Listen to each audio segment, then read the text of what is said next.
Once upon a time, in a far-off village, there lived a king called King Jaffa. He is an honorable man who commands so much respect. He has a unique aura, very handsome and well-built. Not just these qualities, King Jaffa is a very rich and wise man who has never given a false or biased judgment. He always made it a point to listen justly to every case that comes before him, no matter how trivial it is, and judge it reasonably. One day, a poor widow, Mrs. Thompson, came to King Jaffa's palace begging for help. A wealthy merchant, Mr. Smith, had lent her husband money to invest in a business venture. Unfortunately, the business failed and Mr. Thompson had lost his life few months after the business collapsed. Now, Mr. Smith demanded that Mrs. Thompson repay the loan, which she couldn't afford. King Jaffa listened to both sides and decided that Mrs. Thompson should only repay half of the loan as her husband had acted in good faith. Mr. Smith should forgive the remaining debt as he had taken advantage of the poor widow's depression. Both were okay with the decision and walked away. Another day, two neighboring farmers, David and Michael, disputed ownership of fertile borderland. Both farmers presented historical documents and witness testimonies to support their claims. King Jaffa carefully examined the evidence and decided that the borderland should be divided equally between the two farmers. They should also share access to the land's resources such as water and minerals. He also advised that a joint committee should be formed to manage the borderland and resolve future disputes peacefully. His ability to judge cases fairly and justly brought about peace and harmony in the village. But for the first time, King Jaffa encountered a case that he needed to sleep over to make a wise decision. One day, two women claimed the ownership of an alive baby. A little backstory. Each time women are in labor, they are rushed to Madame Tess, the village midwife. The villagers have high hopes in her because of her good works. Almost all the women normally have safe and peaceful delivery when Madame Tess takes care of them.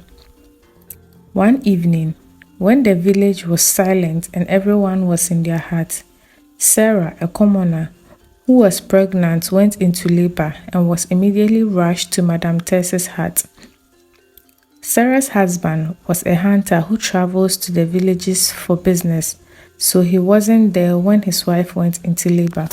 Even though Sarah has delivered before, this was a complicated pregnancy which almost claimed her life. After much labor and pain and screaming, she gave birth to a beautiful baby girl.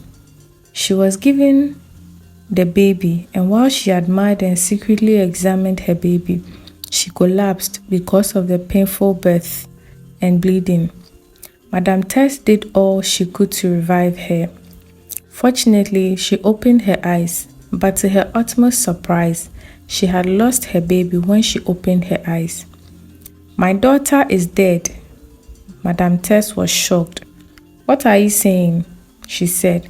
Sarah screamed and wept uncontrollably while looking at her baby. Immediately, she realized the baby wasn't hers. She questioned Madame Tess, who denied ever knowing what she was saying. She said, getting a seat, "Maybe you didn't see your baby well, as you are saying, because you collapsed." But Sarah insisted she knew what she was saying and demanded an explanation, which everyone refused to give her. This broke her heart. She promised to take the matter on to King Jaffa for justice to prevail. Because of her desire to seek justice, she forgot she was in pain and went to the palace immediately. She knelt before the king in tears saying, "Your Highness, You who judge justly without being biased, hear my plea and come to my aid. What can I do for you? The king asked. Sarah explained all that had happened to the king. Then the king asked that all the women who had delivered on that day should be summoned with their babies. At this point, rumors had spread like wildfire in the village, and every ear was attentive to know what was happening and how it would end. All the women gathered, and one by one, Sarah examined them all. Finally, she saw her baby with one rich woman whom they affectionately called chairwoman. Here is my baby, she screamed. Everyone was in shock. Are you out of your senses? Chairwoman asked. Your Highness, I am certain this is my baby, Sarah affirmed. Everyone murmured as they watched the mystery unfolding. Both women began exchanging words, each claiming they owned the alive baby.